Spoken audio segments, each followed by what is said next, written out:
With me on the line is Professor Nick Vandermeer, an archaeologist from South Africa. I've been familiar with Professor Vandermeer's research for probably about 15 years because he did some really fascinating research into the origins of pipe use in Africa involving cannabis use. Hello, Dr. Vandermeer. Am I pronouncing that right?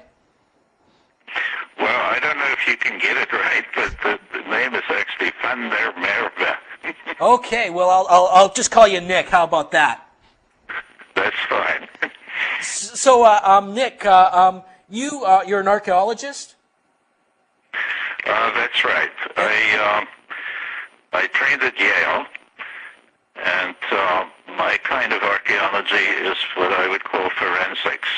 I do dating and other kinds of science, chemistry, analyzing materials to find out how they were made, when they were made, who did it, and how did they travel, kind of thing. Fascinating. And you teach at a university down there in South Africa, right? That's right. It's at the University of Cape Town. Nice. I was teaching at Harvard from 1988 to 2000, and then I came back again here to where I had started out. Nice. And in your years of work in this field, you've touched on a number of objects involving cannabis. That's right. It started out when one of my classmates at graduate school at Yale excavated in Ethiopia near Lake Tana and came up with a couple of clay pipe bowls that had pipe cake in them. And she asked me if I could confirm what was smoked in it. And I think at the time she asked people at Massachusetts General Hospital to look at it. They said, well, now you can't tell anything about this. It's too old, since the radiocarbon dates were somewhere around 1400. So I learned how to do cannabis testing at the time, and adapted the methods that we had at the time, which was thin layer chromatography, to look at more ancient material. And it turned out eventually that the way to do it was to use the materials and pipes that had recently been smoked as the standard comparison, because the active ingredients of cannabis, like tetrahydrocannabinol, deteriorate fairly rapidly, even if you freeze them. But if you burn them, if you burn the cannabis, it produces some oxidation products that do last a long time. Fascinating. And that's how we tracked it down. Do you think if somebody were to get ancient incense sensors from the Mideast or something like that, there would be enough residue in some of those to test for such items? Well, if there's the methods these days, of course, are much more sensitive. Now involves gas chromatography and mass spectrometry. And most recently, when I've done this kind of work, I've asked the police labs to do it for me. And yeah, I would think you can if there is actual organic material there. Fascinating, fascinating. Now, these pipes, they are, in a way, a challenge to the standard theory about smoking pipes and their dissemination in the old world. Generally, the standard theory is that smoking pipes came from tobacco smoking. But with the dates you're mentioning for these Ethiopian pipes, that would predate the introduction of tobacco smoking to Ethiopia, I would suspect. Oh, absolutely. And because the work that I did was questioned, since the radiocarbon date associated with the pipes came from charcoal in the deposits in a cave, I then proceeded to date the material in the pipe itself. And this is when radiocarbon dating developed the technique of accelerator mass spectrometry. And that was sort of in the early 80s. And the date we got for the pipe material was 1400.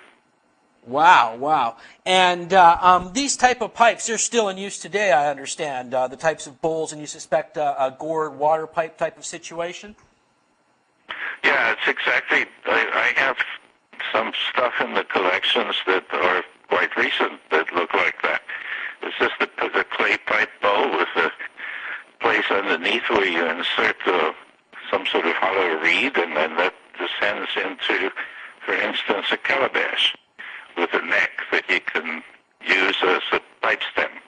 Fascinating. Now, you've also done research into other African pipes, straight pipes that have an even earlier date. I have looked through the archaeology reports of different people that have turned up pipes, and there are different finds that I find convincing. There's a case in Zambia, excavated by Brian Fagan and David Phillipson, who are very well-known archaeologists, and those were actually elbow pipes like you would see on, say, an American tobacco pipe. They were made of clay, fired clay, and there's two of them that have associated radiocarbon dates around 1200. Okay? Wow, wow, elbow pipes that early. Wow, that's fascinating.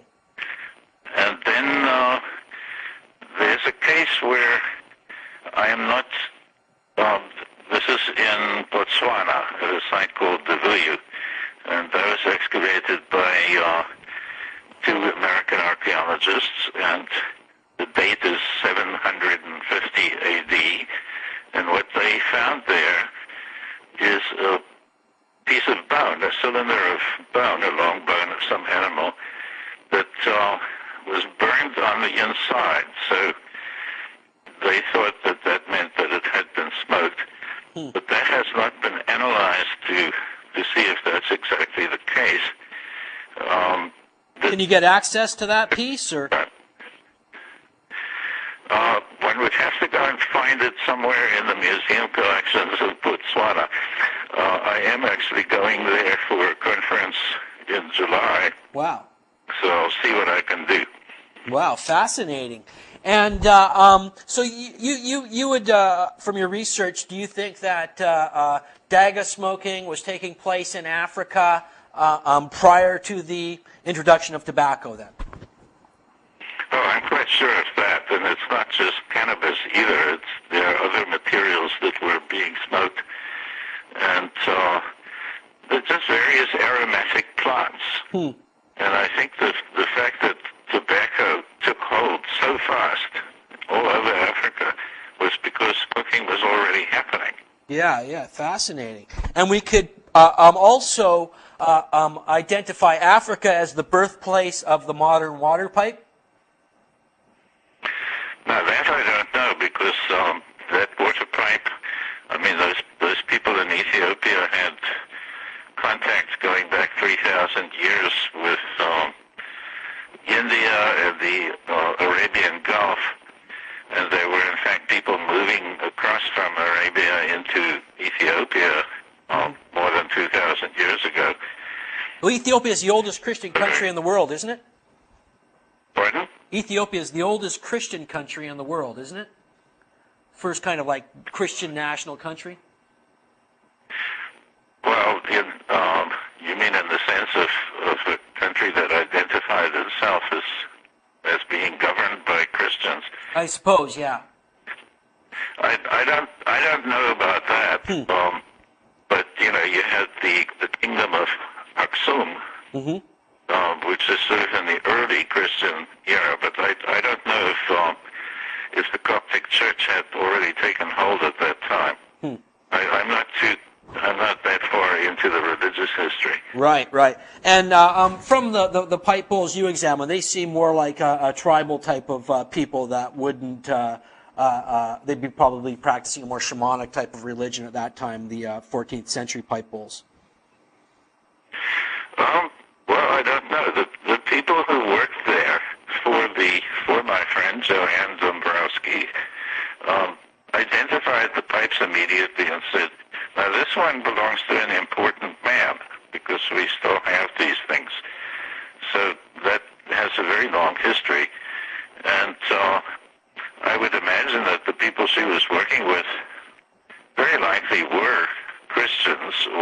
some form of that.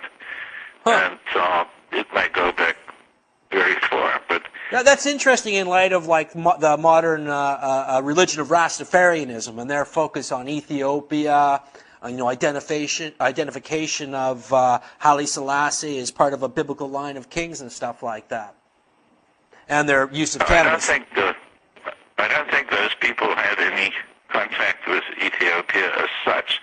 No. It seems to me to be a Caribbean thing that they thought up, as it were. Yeah, it's just kind of coincidental that was going on, I guess. Mm-hmm. Fascinating. And you've not only limited your research to the use of potential cannabis pipes in Africa, but you were doing research on pipes that were found on the property that belonged to Shakespeare. Isn't that right? That's right. It was something that a former student and colleague, Francis Thackeray at the Transvaal Museum, who happens to be, he's a paleontologist actually, but he has a strong interest in reading Shakespeare. This is his big hobby. And he developed some ideas to the effect that Shakespeare had a muse that we don't know about. And he persuaded the people at the museum there at Shakespeare's birthplace to allow analysis of the bits of smoking pipes that they have found in Shakespeare's birthplace garden, and also in his new place where he lived at the end of his life, and various other places that they've excavated in the Stratford-upon-Avon area. And so I got involved in it because the way these networks happen to be. His wife was my lab assistant in Cape Town when we did the analysis on these pipes from Ethiopia originally. So we had worked on the chemistry before. And I went and took the samples in Stratford so that I would be confident about the material that I'm dealing with. And these are these broken stems of those white kaolin pipes that they call churchwarden pipes. Mm-hmm. And they still have the dirt inside it from the excavation. Some of them have been cleaned, but I used only the ones that had dirt still packed inside the stem.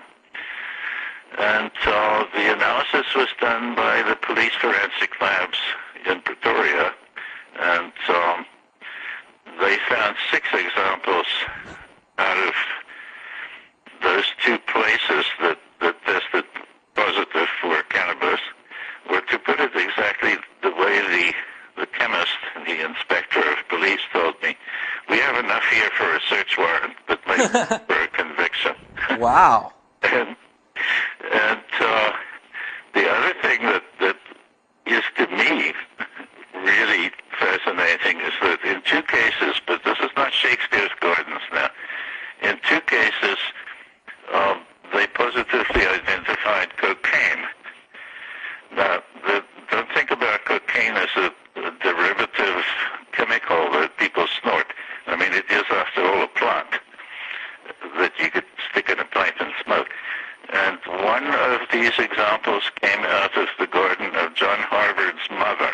Wow. Where John Harvard grew up. The other one came from a little town called Abingdon.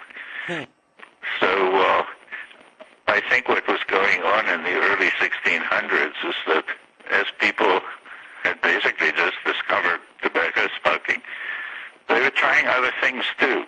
Well, they thought tobacco smoking was actually healthy back then, and would cure a number of diseases. They probably attributed it a way of taking herbal medicines at the time. Yeah, the one thing that sort of so I've been thinking about is some of the things that were identified in those pipes are other materials like nutmeg. And it's got THC in it. That's sort of like, having menthol cigarettes. Interesting. Yeah, flavoring it a little There bit. was I imagine the coca leaves would really add a little bit of a coolness to the smoke, like menthol. Yeah. So I think they were trying out various things. Now, as for the availability of cannabis in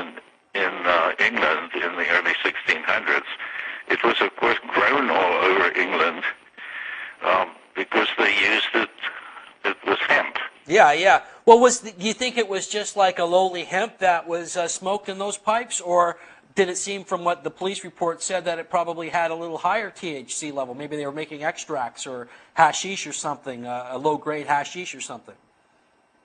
No, I don't think that, but I think somebody just stuck some leaves in with tobacco, for instance. The problem is, of course, that you can get hemp that has almost no active ingredients, but right. It's always a kind of a spectrum from almost nothing to something stronger. I mean, well, there was no need to take all that THC back in the 1600s, like today, when these basically specially breeded cannabis plants with a low THC, they're kind of a new hybrid, really. More than anything, to meet government standards, hemp back in the Middle Ages was like an all-round crop. It wasn't, bred specifically to breed out the narcotic effect. No, I sit here and I look at my shirt. The name in Afrikaans for a shirt is hemp. Wow. And so obviously the stuff has been used for a very long time. But also in the early 1600s, the English were in touch with the Indians. Wow. The East, like India, not North American Indians. Yeah. Well, they were in touch with both Indians, I guess. But yeah, well, that's interesting. Well, we also have the example of Rabelais, like a century or so earlier, and his references to Pantagruel in the famous Gargantuan Pantagruel, which have been identified as cannabis, and also indicate a sort of secret tradition of cannabis use going back some time. And undoubtedly, Shakespeare, being a scholar, would have been familiar with Rabelais' works, even though it was in French, So that's pretty interesting. Now, also at that time, there would have been church prohibitions against cannabis use. I know, at least in the Catholic Church, we're not doing that much with Shakespeare in this case, but you think there may have been some need for people like Shakespeare and Rabelais to pursue a more hidden tradition involving their cannabis use? I don't know that history that well. I am told by my collaborator Thackeray that Rabelais was hiding the fact because it could have gotten his books burned. Yeah. Well, the chapters on cannabis in Rabelais' books were banned for some years by the church, and even in some modern translations they don't appear. So there was always, some controversy around it, even though he did take careful measures to sort of hide the reference esoterically. He kind of beats around the bush, so to say. I think you actually know more about this than I do. Yeah. Because I come at this from the archaeological. Well, I really appreciate talking to you about this archaeological research, because this is like a source right here for so much of this archaeological information. And it's been really fascinating to talk to you about this, learn about this, and we want to thank you for your time. Well, thank you, Chris, and we'll continue our correspondence.